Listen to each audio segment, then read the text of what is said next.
Welcome back. Welcome back. Hopefully I can get this one together. This is the part two of the two brothers, two kings, one soul. We're gonna start with the first battle ever. Well, not the first two brother battle because the actual first two brother battle that I could think of right off the top would be Lucifer and Michael in heaven. Now we're men, so I'm gonna start with our our little beginning, and the first two brothers to ever fight was Cain and Abel. Before that, no man ever put their hands on each other for death. Now, when Cain committed this act, it everything we do has a ripple effect. Basically, you know how the saying monkey see, monkey do? Okay, if no one ever killed nobody, nobody ever seen it, so nobody would know how to kill. When you see it, you're like, oh, that could be done. So, now this guy, I'm gonna play a little of him. Fair use, fair use. Now, is the moon out like that? Oh shit, hold on, bro. There's no out the corner of this glass across the street, I seen the moon shining through the reflection. And that's what made me jump up like that. I was like, what the fuck is that? And I know you can't really see it, but that's a nice yellowish half moon. I be catching a lot of different moons lately. And anyway, fair use. Let's jump into this. And the children began to wax stronger and to grow in stature. But Cain was hard-hearted and ruled over his younger brother. And oftentimes when his father made an offering, he would remain behind not to go with them to offer up. But as Abel, he had a meek heart and was obedient to his father and mother, whom he often moved to make an offering because he loved it and prayed and fasted much. Then later the text reads, right? But as to hard-hearted Cain, Satan came to him by night, showed himself, and said unto him, Since Adam and Eve loved thy brother Abel much more than they love thee, and wished to join him in marriage to thy beautiful sister, because they love him, but wish to join thee in marriage to his ill-favored sister, because they hate thee. Now therefore I counsel thee, when they do that, to kill thy brother.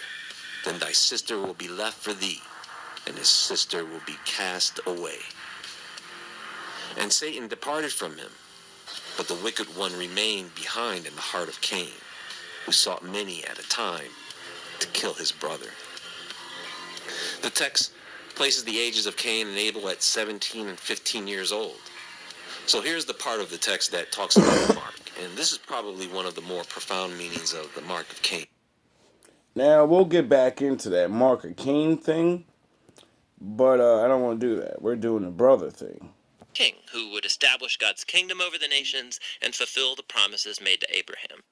So the book of Kings tells the story of the long line of kings that came after David, and none of them lived up to that promise. In fact, they run the nation of Israel right into the ground. The book is designed to have five main movements. The story begins and ends focus on Jerusalem, first with Solomon's reign and the construction of the temple, and then in this last section ending with Jerusalem's destruction and Israel's exile to Babylon. And the story leading up to this tragedy is what makes up the center three sections, which explain how Israel split into two rival kingdoms, how God tried to prevent the corruption of Israel by sending the prophets, and how exile became the unavoidable consequence of Israel's sin. The book opens with 2 chapters about the kingdom passing from the aging David to his son Solomon.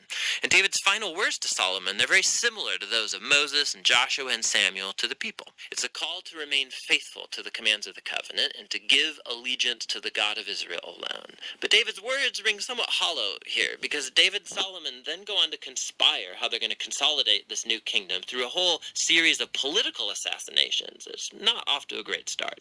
Solomon's brightest moment comes when he asks God for wisdom to lead Israel, and he even completes David's dream to make a temple for the God of Israel. Oh, is that how Solomon became the smartest person in the world? He followed the commandments and asked God to be the smartest person in the world? Here the story actually stops and describes the design of this temple in detail, just like the tabernacle design in the Torah. There's all these gold and jewels and depictions of angels and fruit trees. It's all symbolism echoing back to the Garden of Eden. It's the place where heaven and earth meet, where God's presence dwells with his people. But no sooner does Solomon finish... Kind of showed you guys that in one of my videos recently. I'm dropping them like hotcakes, so, we're not getting into that, but use your brain. Let's go to Egypt. The Two Brothers, an Egyptian folktale. Once there were 2 brothers. Anpu was the elder, and Bata was the younger. When their parents died, Anpu was already married and had a house of his own. So he took his little brother with him and treated him like his son. When the little brother grew to be a young man, he became an excellent worker.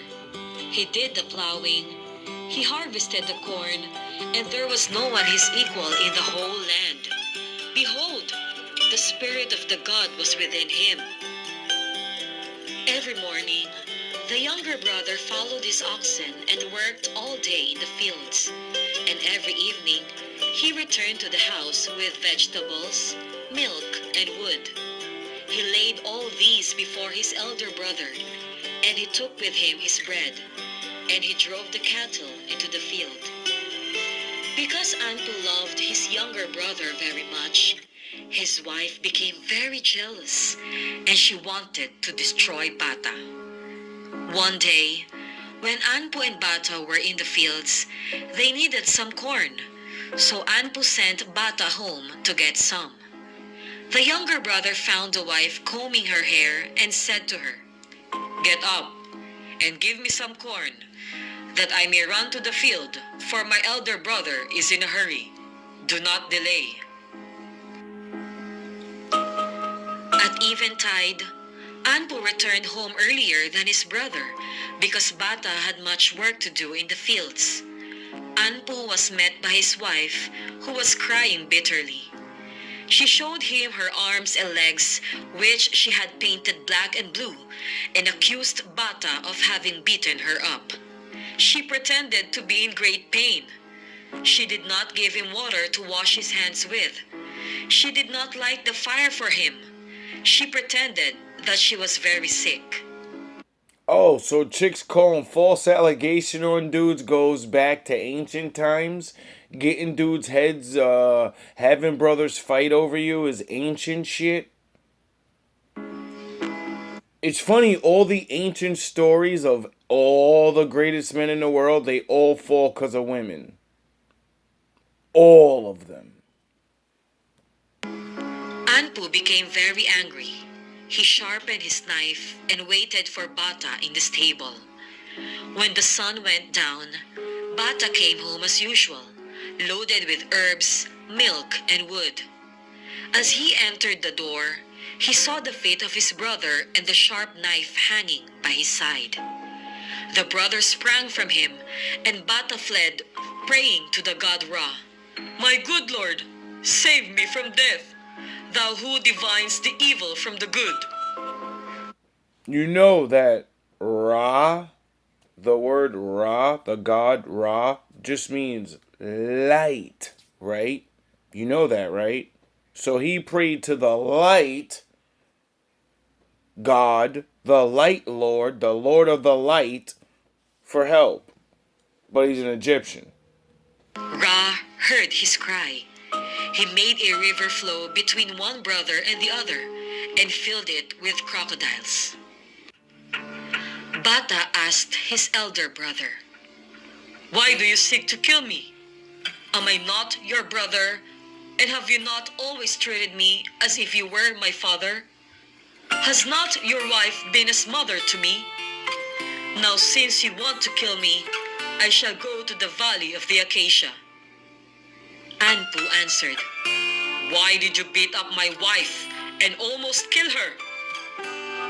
Bata answered, "I did not do such thing. Have I told you that I have always looked upon her as my mother?" So Anpu went home.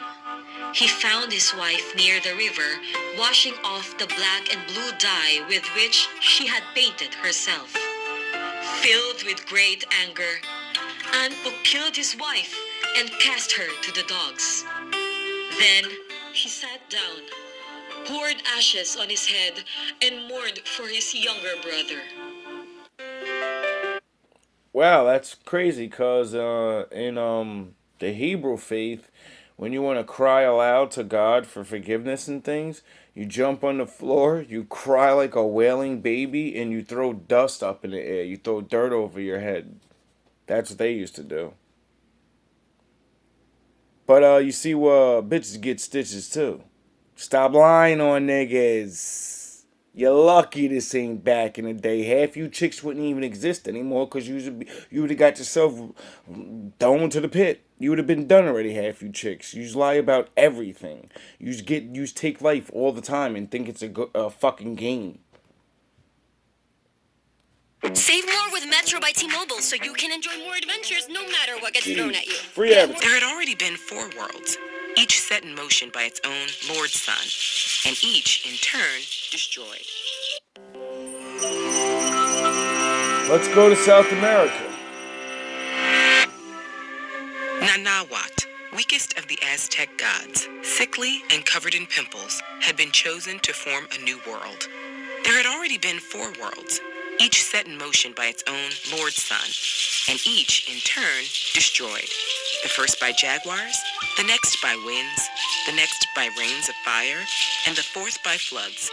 To establish the 5th sun, Lord Quetzalcoatl, the feathered serpent, had gone to the underworld and returned with the bones of earlier people, nourishing them with his own blood to create new life. But for them to have a world to live in, another god had to leap into the great bonfire and become the 5th sun.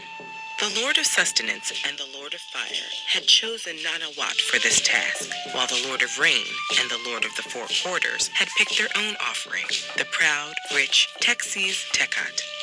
First, the chosen ones had to complete a 4-day fasting and... So, have you not noticed that there's always one brother that has all the money, and then there's one brother that's just regular guy, but he does all this, good stuff. He works hard. He prays to the Lord all the time. He just works. He's not worried about nothing. He's just happy to have a brother, and he wanna help his brother. And somehow the guy that has more always gets tricked. It could be the younger, because it keeps switching on who's older and who's it's always switches. But the one that has the most always gets tricked easy as fuck to kill the other guy. bloodletting ritual. Nanahuat had nothing but cactus thorns with which to bleed himself and fir branches to paint with his red offering, but he resolved to try his best. Meanwhile, Texies Tecat flaunted his riches, using magnificent jade spines and branches adorned with iridescent quetzal feathers for his own blood offering. When 4 days had passed, the fire was roaring high. 4 times proud, Texies Tecat approached the flames, and 4 times he pulled back in fear. Humble Nanahuat stepped forward. The other gods painted him chalky white and glued feathers to him. Without hesitation, he threw himself into the flames. A fire-blackened eagle swooped over the fire, grabbed Nanahuat, and carried him into the sky.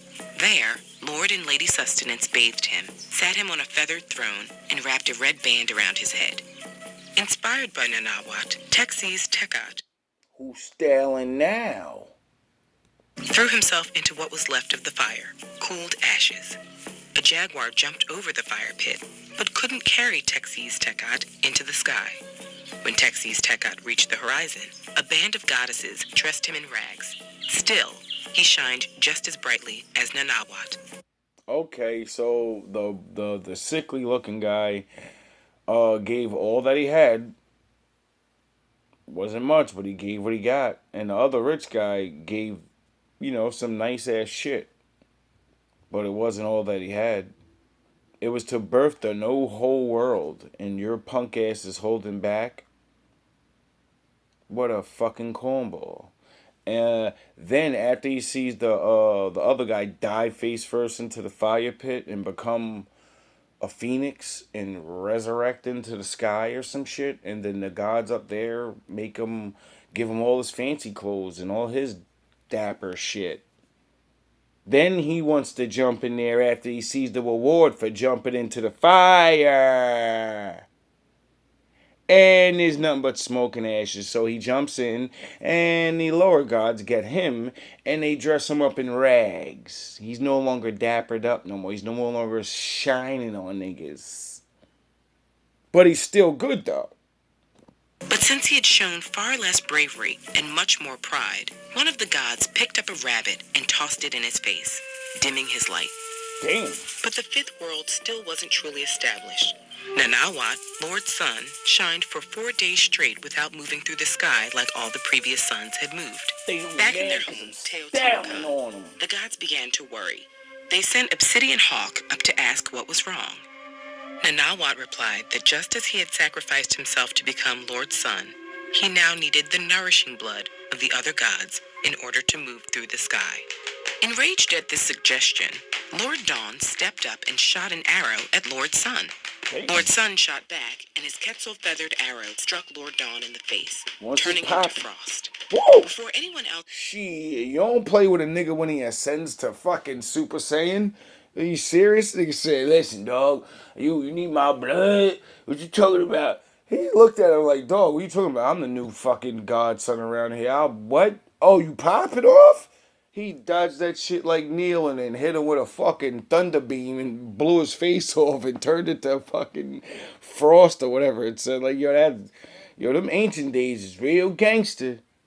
could act rashly, the other gods turned to each other to discuss what to do. Of course, no one wanted to sacrifice themselves, but nor did anyone want to act like Lord Dawn. Besides, Nanawat Show all these other gods is pussy. Nobody want to sacrifice themselves, cause now the guy that did the poor pimply skinny guy, the fucked up looking guy that was broke, he threw himself in the fire. He went through the fucking journey, and he got rewarded by the sky daddies, the lords, and he needs them to give up a little bit of blood so he could, I guess, become like a better son and shine more and bring these other people to life or whatever. And they're holding back. He's like, yo, what are you fucking serious? I threw myself into the fire. I'm asking for a couple of pints of blood here. What are you, out of your mind? had held up his end of the bargain to nourish the earth. How could they refuse to nourish him in return? They remembered how even the wimpy Texas Tekat had eventually managed to emulate Nanawat's bravery. At long last, 5 other gods agreed to sacrifice themselves. Oh, that's, see? The dapper dude, the shiny guy that had all the money, even though he threw himself in second, he still was willing to be like, yo, fuck it. You know what I mean? My brother jumped in there. I should have jumped in first. But fuck it, I'm still jumping in anyway. And he got a little dimmer light, but he still got rewarded. He got rewarded with something. And they made him a star or something, but he wasn't regular the way he was. He just wasn't the biggest star that he could have been. Now, because of that bravery of him doing that, it made all the other gods say, yeah, you know what, we should do it. That he showed bravery, and he jumped in after him. So he still served a major purpose for everything that's going to be new, all the new people, is because he also made a sacrifice. One by one, Lord Death stabbed them in the heart with an obsidian knife, Damn. offering their bodies to their new Lord Sun. As the last god made the sacrifice, Lord Quetzalcoatl blew the embers of the great fire back to life, and the sun began to move through the sky at last, ushering in the 5th age. Day after day, the twin brothers Hun and Wukuf ran back and forth playing ball. One day, their vigorous game disturbed the lords of the underworld, who challenged the twins to a match. But when the brothers arrived, the lords trapped and killed them, hanging Hun's head from a tree as a trophy. The tree soon sprouted massive fruit, which caught the attention of one of the lord's daughters. When she reached for it, the skull of Hun spat on her hand and impregnated her. Fleeing her father's wrath, she sought refuge with her mother-in-law and gave birth to twin sons, Hunahpu and Ixbalanque. The second generation of twins discovered their father's ball game equipment, which their grandmother had hidden, and began to play. Soon enough, the messengers from the underworld arrived to issue another challenge. Knowing what had happened to their fathers, the twins nevertheless answered the call, trekking through deep caverns and across rivers filled with scorpions, blood, and pus, until they reached the great city from which the lords of the underworld control. Sounds like hell. That's really crazy. I kind of know somebody named Dante, and he had to go down to hell to battle for love or his wife or some shit like that. Every aspect of nature and caused suffering for humans. The twins pressed on, searching for the lords who had challenged them. The lords had hidden among statues of themselves to confuse their guests, but the brothers sent a mosquito ahead of them. When it stung the figures, the lords cried out, revealing themselves. They forced the twins to spend the night in the House of Darkness. They gave them a torch, but warned they must return it unburnt or face death. As the darkness closed in, the quick-thinking brothers adorned the torch with red macaw feathers and fireflies. Come morning, the lords were shocked to see the torch lit but unburnt. They insisted on playing the game with their own ball. The twins agreed, only to find that the lords had hidden a weapon inside the ball, which chased them around the court, trying to kill them. The twins survived that first round, but by now they were sure this would be no ordinary match. They played many more rounds, and each time the twins scored no better than a tie, leaving them to face whatever supernatural trial the Lord set for them, before picking up the game again. They survived the House of Cold by lighting a fire, and the House of Jaguars by feeding bones to the beasts. But in the House of Bats, a bat bit off Hunahpu's head. Certain they now had the advantage, the lords called for another round of the ball game, hanging Hunahpu's head over the court. The quick-thinking Ixbalanque called the animals to him. A turtle brought him a chilacayote squash, and he carved it into the likeness of a head. Fuck Aquaman. While the lords chased the ball, he swapped it with the head. With Hunahpu's head back on his body, the twins played harder than ever. Finally, they won the game, hitting the hanging squash so it shattered on the ground. The twins knew their treacherous hosts would not take the loss well. To protect themselves, they enlisted a pair of seers. Sure enough, the lords burned the brothers in an oven, but the seers made sure their remains were thrown in the river, which restored them to life. The brothers then came before the lords disguised as two disheveled children and began to dance and perform miracles. For their final trick, Ixbalanque pretended to kill Hunahpu, then resurrect him. The lords were so delighted that they demanded the same trick be performed on them. Still in disguise, the brothers were only too happy to oblige and began killing the lords one by one. As the surviving lords realized who stood before them and that no resurrection was forthcoming, they begged for mercy, and the twins spoke their curse. Henceforth, the lords would have no sacrifices and no power over the surface world. Their days of terrorizing humans were over. While the hero twins were vanquishing the lords of the underworld, Chok Ek was busy plotting revenge on his brother. Trace the Maya tale of the morning star and the sun as they battle for supremacy with this video. Hope you guys learned something.